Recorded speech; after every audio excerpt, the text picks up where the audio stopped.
ನಮಸ್ತೆ ಸ್ನೇಹಿತರೆ, ಬಜಾಜ್ನ ಅಣ್ಣ ತಮ್ಮಂದಿರು ಇಲ್ಲಿ ನಿಂತಿದ್ದಾರೆ. ಇವನ್ನ ಅಣ್ಣ ಅಂತೀರಾ, ಇವನ್ನ ತಮ್ಮ ಅಂತೀರಾ ಗೊತ್ತಿಲ್ಲ. ಎರಡೂ ಗಾಡಿಗಳು ನಿಂತಿದ್ದಾವೆ.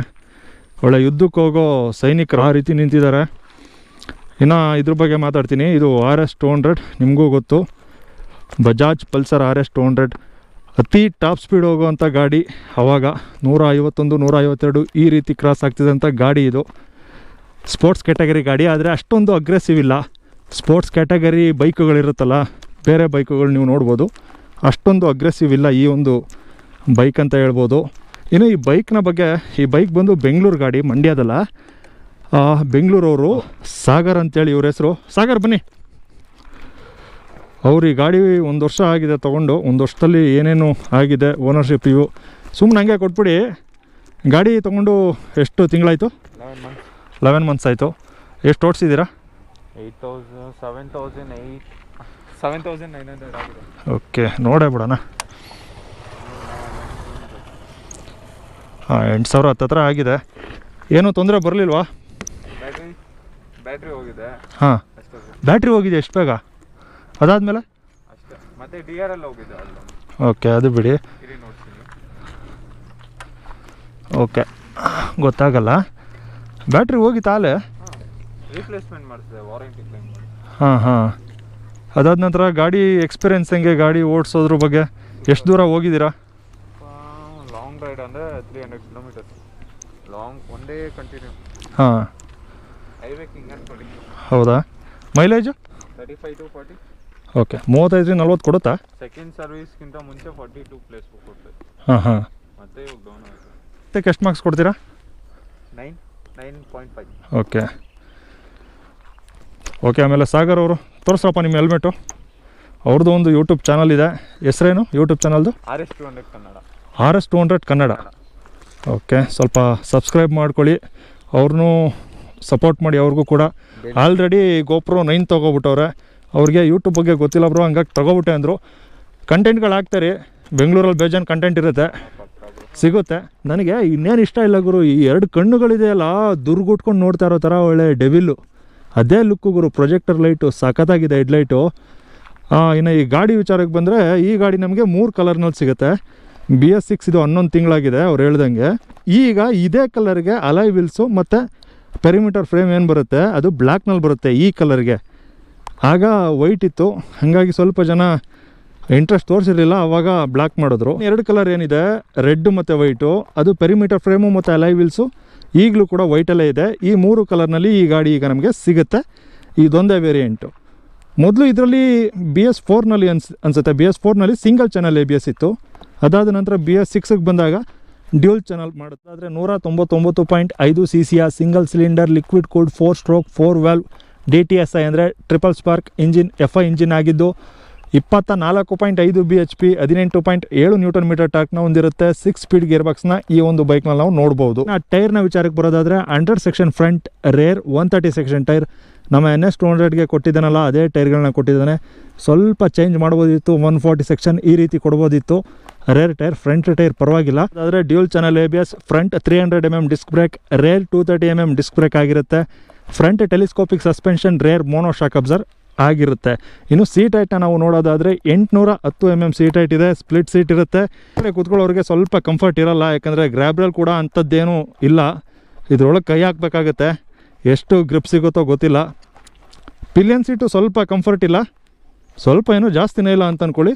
ರೈಡಿಂಗ್ ಪೊಸಿಷನ್ ಹೇಗಿರುತ್ತೆ ಅದು ಹೋಗ್ತಾ ಹೇಳ್ತೀನಿ.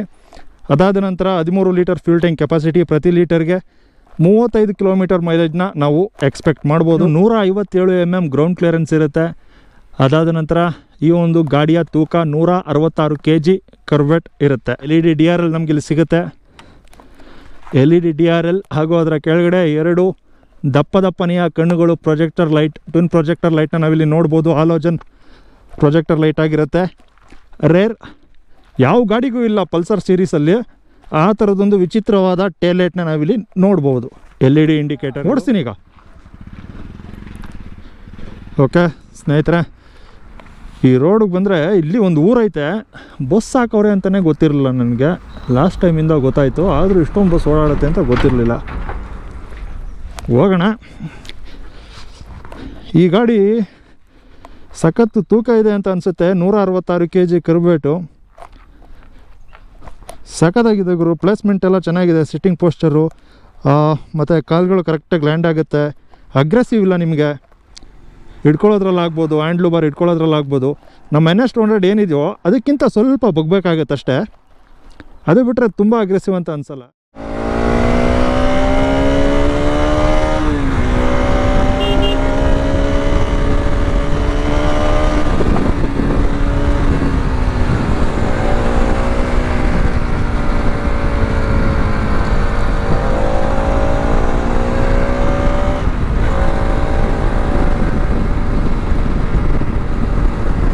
ಸರಿಯಾಗಿದೆ ಗುರು ಗಾಡಿ. ಇದು ನಮ್ಮ RS200ಗಿಂತನೂ ಕಂಫರ್ಟ್ ಆಗಿದೆ ಅಲ್ಲ ಗುರು. ಇಷ್ಟೊಂದು ಕಂಫರ್ಟ್ ಇದೆ ಅಂದರೆ RS200ನ ಬಿಟ್ಟಾಕ್ಬಿಟ್ಟು ಇದ್ರ ಬಗ್ಗೆನೂ ಯೋಚನೆ ಮಾಡ್ಬೋದಿತ್ತೇನೋ.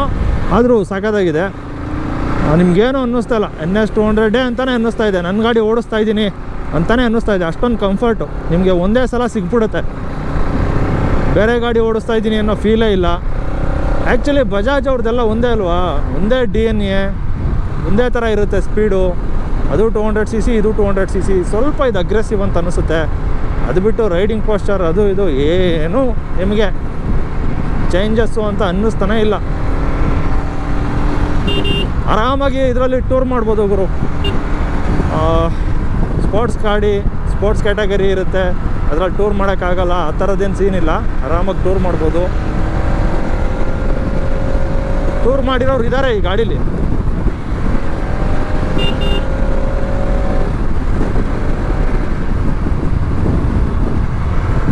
ಬ್ರೇಕ್ಗಳಂತೂ ಚಿಂದಿ. ನಮ್ಮ RS200ಗಿಂತ ಚೆನ್ನಾಗಿದೆ ಇದರಲ್ಲಿ ಬ್ರೇಕ್ಗಳು. ರೇರ್ ABS ಕೊಟ್ಟಿರೋದ್ರಿಂದ ಇನ್ನೂ ಚೆನ್ನಾಗಿದೆ. ನಿಮಗೆ ಸ್ಕಿಡ್ ಆಗುವಂಥ ಪ್ರಮೇಯ ಇರೋದಿಲ್ಲ. ಅಂದರೆ ಫುಲ್ಲು ಕಾನ್ಫಿಡೆಂಟಾಗಿ ಬ್ರೇಕ್ ಹಾಕ್ಬೋದು ನೀವು.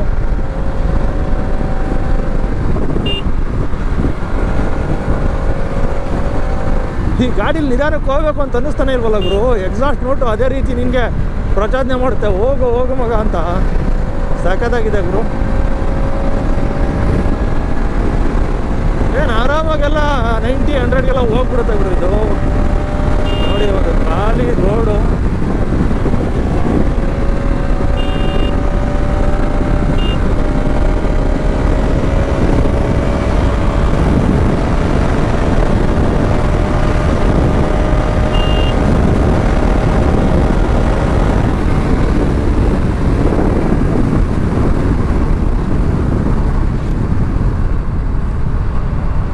ಬ್ರೇಕು, ಗಾಡಿ ಪರ್ಫಾರ್ಮ್ ಮಾಡ್ತಾ ಇರೋ ರೀತಿ ಎಲ್ಲ ಒಂದಕ್ಕೊಂದು ಮ್ಯಾಚ್ ಇದೆ. ನೀವು ಎಷ್ಟೇ ಸ್ಪೀಡಾಗಿ ಹೋದರೂ ಬ್ರೇಕು ಕಾನ್ಫಿಡೆಂಟ್ ಇಲ್ಲ ಅಂತ ಅನ್ನಂಗಿಲ್ಲ. ರೇರ್ ಟೈರ್ 130 ಆದ್ರೂ ನಿಮಗೆ ರೋಡ್ ಗ್ರಿಪ್ಪು ಕೊರತೆ ಏನು ಕಾಣಲ್ಲ. ಸಿಕ್ಕಾಬಟ್ಟೆ ಕರ್ವ್ ಬಂದಾಗ ಅದು ನಿಮಗೆ ಕೊರತೆ ಕಾಣ್ಬೋದು. ಆದರೆ ಈ ರೀತಿ ರೋಡ್ಗಳಿಗೆ ಕೊರತೆ ಅಂತ ಅನಿಸಲ್ಲ. ಸಾಕು 130 ಸೆಕ್ಷನ್ ಟೈರ್ ಅಂತ ಅನಿಸುತ್ತೆ.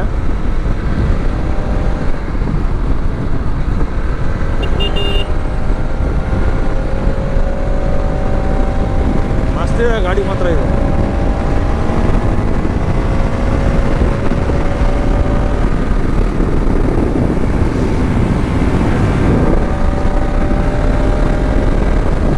ಅಷ್ಟಿಲ್ಲದೆ ಹೇಳಲ್ಲ ಗುರು, ಇಂಡಿಯಾದ ಮೊಟ್ಟ ಮೊದಲ ಫಾಸ್ಟೆಸ್ಟ್ ಬೈಕ್ ಅಂತ.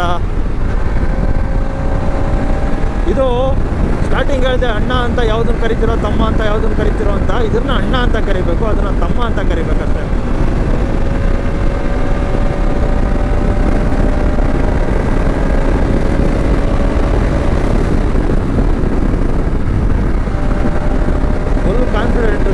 ಬ್ರೇಕು ಚಿಂದಿ ನೋಡಿ ಹೆಂಗೆ ಬೇಕಾದ್ರೂ ಬರಲಿ ಕಂಟ್ರೋಲ್ ಮಾಡ್ಬೋದು ಅನ್ನೋ ಒಂದು ಕೆಪಾಸಿಟಿ, ಡೆನ್ಸಿಟಿ, ವೆಲಾಸಿಟಿ ಕೊಡೋದು ನಿಮಗೆ ಬ್ರೇಕು.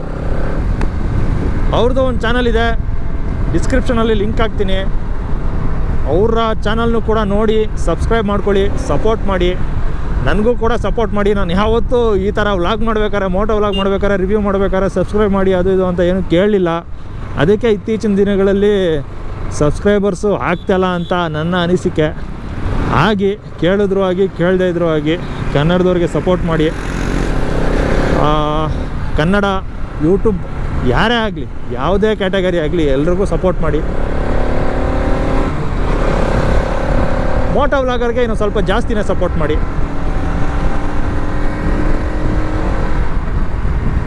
ಪ್ರತಿದಿನ ನನಗೆ 20-30 ಬರ್ತಾಯಿತ್ತು ಗುರು ಸಬ್ಸ್ಕ್ರೈಬು ಅಷ್ಟೇ.